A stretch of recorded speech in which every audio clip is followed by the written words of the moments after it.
రాష్ట్ర వ్యాప్తంగా అంగన్వాడీల ధర్నా కార్యక్రమానికి బయలుదేరిన ఆశా వర్కర్లను నిన్నటి నుంచి అక్రమ అరెస్టులు చేసి వివిధ పోలీస్ స్టేషన్లో పెట్టిన పట్టు వదలకుండా ఆశా వర్కర్లు ధర్నా కార్యక్రమానికి బయలుదేరారు.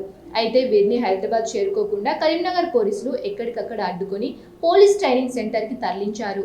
వీరికి ఎలాంటి భోజనం, మంచినీటి వసతులు కల్పించకపోవడంతో అక్కడి నుంచి పారిపోయే ప్రయత్నం చేశారు. ఇందులో కొందరు సొమ్మసిల్లి పడిపోగా పోలీసులు వారిని అంబులెన్స్లో జిల్లా ఆసుపత్రికి తరలించారు.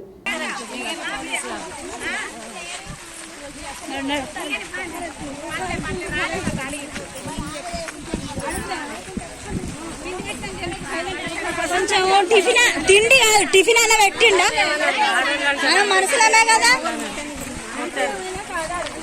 వీడియోలు తీయాలంతా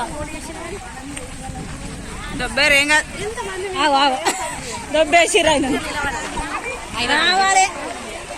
కొంచెం టిఫిన్ పెడితే మేము ఇంత అసలు అదే చెప్పదు. మాకు మనసులేం కాదా మేము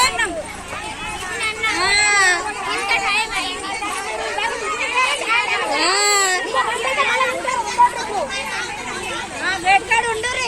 మేము గేట్ ఎక్కుతాం. ఇక అవేళ తెగాల్సిన మీడియా వాళ్ళు ఇవ్వలేరు. అక్కడ మీడియా వాళ్ళు లేకుండా మంచిగా రోడ్డు మీద వైరల్ అయితే పిస్తా పిఎస్ వాళ్ళు అన్న వాళ్ళ పిఎస్ వాళ్ళు ఏమైతుంది. పిఎస్ ఏంటి అక్క